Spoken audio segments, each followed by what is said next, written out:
दोस्तों, questioning of FIR के बारे में अक्सर आपने सुना होगा। कई बार आप वीडियोस देखते हैं, कई बार सुनने को मिलता है कि अगर किसी पर कोई मामला दर्ज हुआ, कोई एफआईआर दर्ज हुई, किसी भी केस में किसी व्यक्ति का नाम आया, तो ऐसे मामलों में अक्सर लोग या वकील साहब या कोई भी कानूनी जानकार आपको बोलता है कि आपको जाना चाहिए क्वेश्चनिंग में। तो क्या क्वेश्चनिंग ऑफ एफआईआर सभी के लिए है?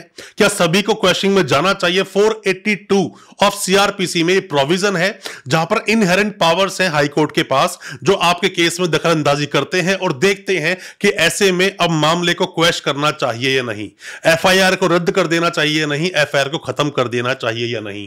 क्या सभी मामलों में हमें क्वेश्चनिंग में जाना चाहिए? क्या सभी मामलों में हम अगर एफआईआर को क्वेश कराने के लिए जाएंगे तो क्या एफआईआर क्वेश होगी? आज क्वेश के बारे में काफी कुछ हद तक डिस्कस करेंगे अपनी इस वीडियो में और आपको बताएंगे कौन से मामलों में क्वेश हो सकता है, कौन से मामले में क्वेश नहीं होता। ज्यादा कुछ जानने के लिए क्वेश्चनिंग ऑफ एफआईआर के बारे में दोस्तों बने रहिए हमारे इस वीडियो के साथ। दोस्तों, होता क्या है कि मामला चाहे कोई भी हो, जब भी किसी मामले में किसी भी व्यक्ति का नाम आता है, एफआईआर दर्ज होती है, कई बार जो मामले होते हैं वो कॉग्निजेबल होते हैं, कई बार नॉन कॉग्निजेबल होते हैं। मैंने कई बार आपको बताया है दोनों में डिफरेंस क्या है, या फिर आप दूसरे वर्डों में कुछ ऐसा भी समझ सकते हैं, कुछ मामले होते हैं बेलेबल, कुछ मामले होते हैं नॉन बेलेबल। नॉन बेलेबल मामले कौन से हैं? जिनके अंदर जल्दी से आपकी बेल नहीं होगी, मतलब कि थाने से आपकी बेल नहीं होगी, और कुछ मामले हैं कि थाने से ही आपकी बेल हो जाएगी। तो क्या आप दोनों ही मामलों में क्वेश्चन के लिए जा सकते हैं?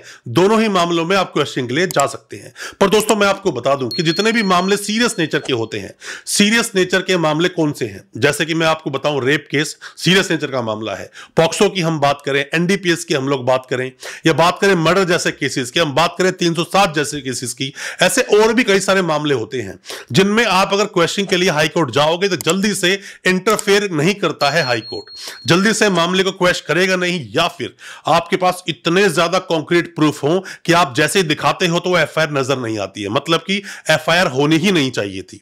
या फिर कई बार मामले होते हैं नॉर्मल से 323-24 के, और यहां पर मामला बना दिया जाता है 307 का, जैसा कि मामला हमारे पास भी आया था। काफी सालों से जो हमने अपनी क्रिमिनल प्रैक्टिस की है, इस प्रैक्टिस में हमने ये देखा है कि कई बार क्वेश्चनिंग के लिए आपको वकील साहब बोलते जरूर हैं, बट उनके पास कोई बहुत स्ट्रांग कोई भी एक डिफेंस होता नहीं है।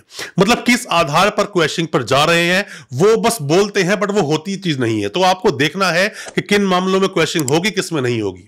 ये आप अपने केस को देखकर खुद भी समझ सकते हैं कि आप पर जो एफआईआर हुई पूरी तरह अगर झूठी है तो क्या आपके पास कोई एविडेंसेस हैं।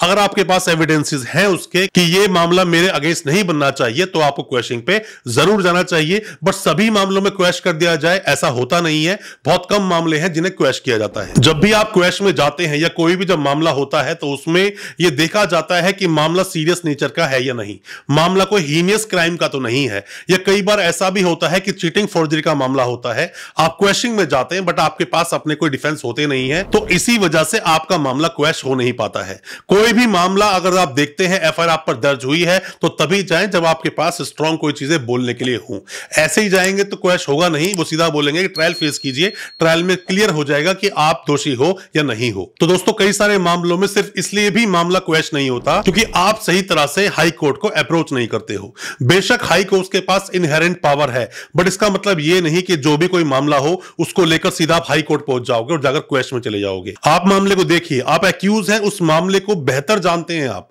वकील साहब से बेहतर जानते हैं, बेहतर तरीके समझाएंगे। सारे फैक्ट्स आप अगर अपने वकील साहब को बताएंगे तो वही सारे फैक्ट आपके वकील साहब कोर्ट में जाकर पेश भी करेंगे। पर मैं आपको ये बात बता दूं कि जितने भी मामले होते हैं, आप क्या कीजिए कि अगर आपको लगता है क्वेश्चन के चांसेस कम है तो जैसे ही आपके केस का ट्रायल चलेगा, चार्जशीट जैसे ही फाइल आपकी होती है, अगर आप जेल में हैं तो जेल में जैसे ही है 207 की कंप्लाइंस बोलते हैं, चार्जशीट को मिलना, सारे पेपर्स को देखना।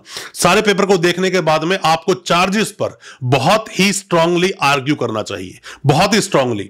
हो सकता है कि वहीं से आप डिस्चार्ज हो जाएं, और अगर चार्जेस फिर भी लग गए और आपको लगता है कि मेरा केस नहीं बनता है तो इसी मामले को रिवीजन में चले जाइए हाई कोर्ट और बोलिए कि चार्जेस लगा दिए गए हैं। बिकॉज जो चार्जेस जो होते हैं, charges can be alter at any stage.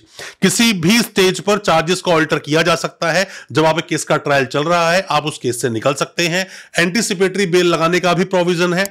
आपको अरेस्ट से बचना है, एंटीसिपेटरी बेल लगाइए, सेशंस कोर्ट जाइए, हाई कोर्ट जाइए, सुप्रीम कोर्ट जाइए, आपको एंटीसिपेटरी बेल मिल जाएगी। बेल मिलने के बाद आप क्वेश्चन लगा लगा दीजिए। या तो आप क्वेश्चन से पहले बेल ले लीजिए, या फिर आपको लगता है मैं बेल नहीं लेना चाहता, सीधा क्वेश्चन पे जाऊंगा तो क्वेश्चन पे चले जाइए। तो सभी रेमेडीज आपके पास है। अगर किसी फर्जी मामले में, किसी फेक मामले में अगर आपका नाम आया है तो क्वेश्चन जाना चाहिए, एंटीसिपेटरी बेल भी लगानी चाहिए, और अगर जेल में है तो चार्जेस पर आर्ग्यूमेंट करना चाहिए, चार्जेस को ही डिस्चार्ज करने की कोशिश करना चाहिए। दोस्तों उम्मीद करता हूं जो कुछ मैंने क्वेश्चन के बारे में आपको बताया आपको समझ आया होगा, और कोई भी किसी भी तरह की जानकारी आप चाहते हैं कमेंट बॉक्स में सवाल पूछिए, हम आपको उसका रिप्लाई करेंगे, या फिर आप ऑनलाइन कंसल्टेंसी भी ले सकते हैं। अच्छा लगा आज का वीडियो, हमारी वीडियो को ज्यादा से ज्यादा अपने दोस्तों परिजन परिवार तक शेयर करें ताकि वो भी अपने आप को कानूनी जानकार बना सकें, और हमारे चैनल को सब्सक्राइब करना बिल्कुल ना भूलें, साथ में लगा बेल आइकन जरूर दबा दें ताकि इसी तरह की जो लीगल अवेयरनेस की वीडियोस आपके लेकर आते हैं दोस्तों आप तक पहुंच सके सबसे पहले। बहुत बहुत शुक्रिया और धन्यवाद हमारे इस वीडियो के साथ बने रहने के लिए।